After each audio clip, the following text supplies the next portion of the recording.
Godly Family yang dikasih oleh Tuhan, apa kabar? Kita semua memasuki bulan Oktober semakin bergetar oleh kasih Allah.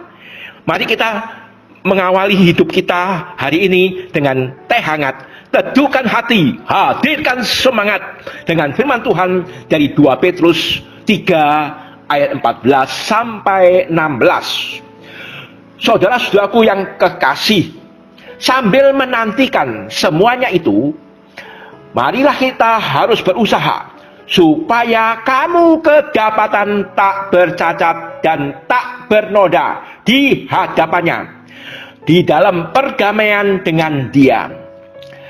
Hendaklah kita menganggap kesabaran Tuhan itu sebagai suatu kesempatan bagimu untuk beroleh selamat, seperti juga Paulus, saudara kita yang kekasih. Kita melihat bagaimana Tuhan itu begitu baik menantikan kita supaya dalam kesabarannya kita bertobat. Bagian ini berbicara mirip dengan ayat-ayat sebelumnya, yaitu ayat 11 sampai ayat yang ke-13. Betapa hidup kita ini harus lebih berusaha, kedapatan tidak bercacat, tidak bercelah, untuk selalu berada di hadapannya.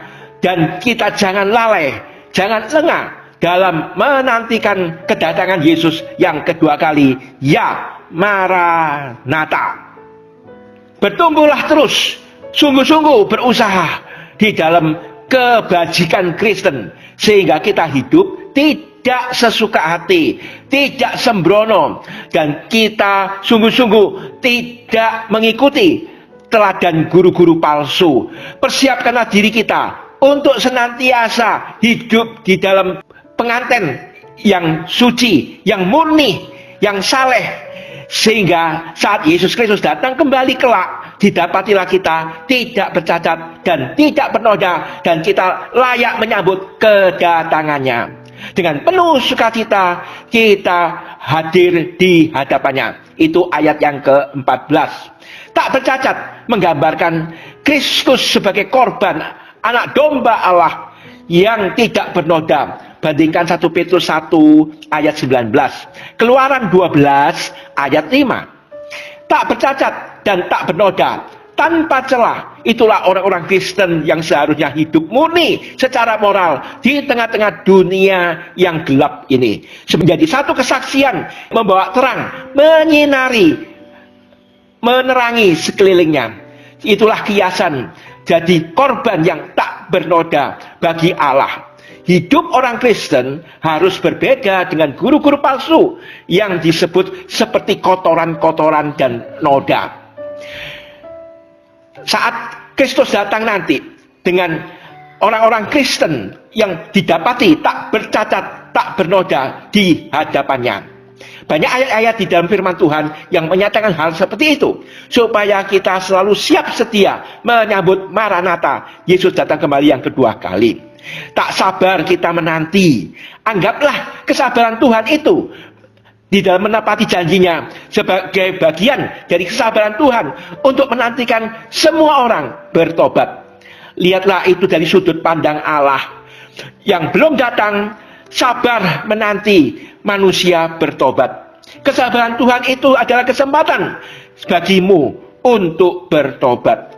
Jadi masih ada kesempatan bagi orang-orang yang belum mengenal Kristus, sehingga mereka boleh mendengar Injil melalui belas kasih kita untuk mendoakan, untuk melayani, untuk memberitakan kabar baik bagi mereka.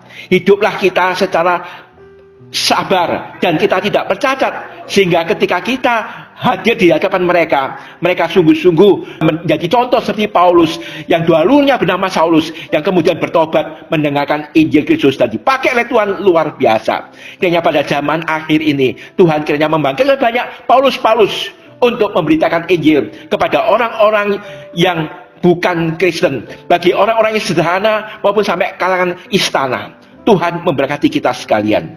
Mari kita berdoa.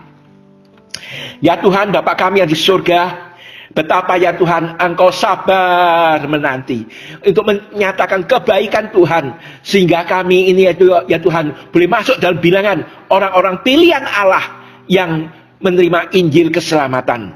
Tuhan, kayaknya banyak orang yang belum diselamatkan di luar itu, mereka boleh dipilih oleh Tuhan juga, sebagaimana Engkau sudah memilih kami untuk menerima keselamatan. Terpuji namamu, demi nama Tuhan Yesus Kristus kami berdoa. Amin. Tuhan memberkati kita sekalian.